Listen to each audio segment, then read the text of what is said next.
નમસ્તે.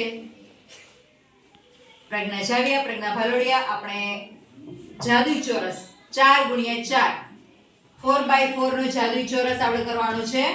એટલે કે બધી બાજુથી સરવાળો સરખો થવો જોઈએ. જે મિનિમમ એટલે કે નાનામાં નાનો સરવાળો કેટલો છે તો 34 થઈ શકે છે. પણ એના માટેની સ્પેશિયલ ટ્રીક છે કે જેનાથી તમે સરવાળો બધી બાજુથી એક સરખો કરી શકો છો 4x4 ના ચોરસમાં. તો એના માટે શું કરવાનું છે કે સૌથી પહેલા બંને બાજુથી ક્રોસમાં 1 અને 2 આ રીતે ક્રોસ મારી દેશું. બાકીના જે ખાના છે એમાં ટર્ન બાય ટર્ન આપણે અંકને મૂકતા જશું. જેમ કે 1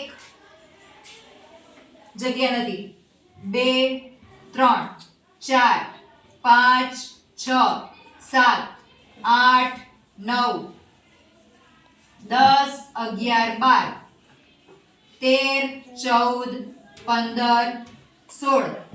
રેડી? 16 ખાના છે. આ રીતે 16 ખાના તૈયાર કર્યા. પણ હવે જે આ બોક્સ છે એની જગ્યાએ અંકો મૂકવાના થશે, પણ એને રિવર્સમાં ચાલુ કરીશું. એટલે કે આ જે અંક રિવર્સમાં હવે લઈએ તો એના માટે હું આમાં લખું છું, કારણ કે આ બોક્સ છે સાફ કરી અને પહેલા આ અંકોને આપણે અહીંયા મૂકી દઈએ કે 2 3 5 9 14 15 અને અહીંયા 8 અને 12.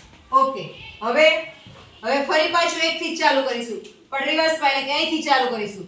1 2 નહીં 3 4 5 6 7 8 9 10 11 12 13 14 15 અને 16. હવે તમે જોઈ શકો છો કે આપણે હવે સરવાળો કરીએ. 6 7 8 9 10 11 12 13 14 નો ચોગડો વધી 1 1 2 અને 3 થઈ ગયા 34. એ જ રીતે અહીંયા 11 ને 5 16 16 ને 18 16 તો 32 33 ને 34. અહીંયા 12 ને 9 21 21 ને 13 34 14 દો 28 ને 29 30 ને 4 34. અને આ બાજુ ત્રાસો જોઈ લઈએ કે ભાઈ 13 ને 10 23 23 ને 7 30 30 ને 4 34. હવે આ ત્રાસો જોઈ લઈએ. 6 ને 1 7 7 દુ ને 14 વધી 1 2 ને 1 3 34 અને 34 34 34 અને 34.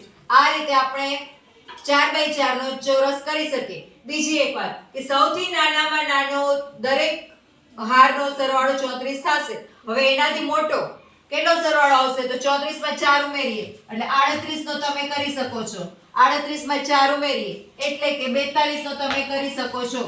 એનો અર્થ એવો છે કે હવે એ કેવી રીતે કરશું તો એના માટે અહીંયા જેમ 1 થી ચાલુ કરતા હતા એ જ વસ્તુ અહીંયા 2 થી 2 નહીં ને 3 4 5 નહીં ને 6 7 નહીં ને 8 નહીં ને 9. આ રીતે 2 થી શરૂઆત કરવાની. અહીંયા પણ 2 થી 2 3 નહીં 4 નહીં ને 5 રિવર્સમાં જે ચોકડી સિસ્ટમ થી ટ્રાય કરો, કોશિશ કરો અને બનાવો તમારી જાતે. 38 ના 42 ના બીજા 4 ઉમેરી લઈએ અને દરેક 4x4 નો જાદુઈ ચોરસ તમે કરી શકો છો. Thank you.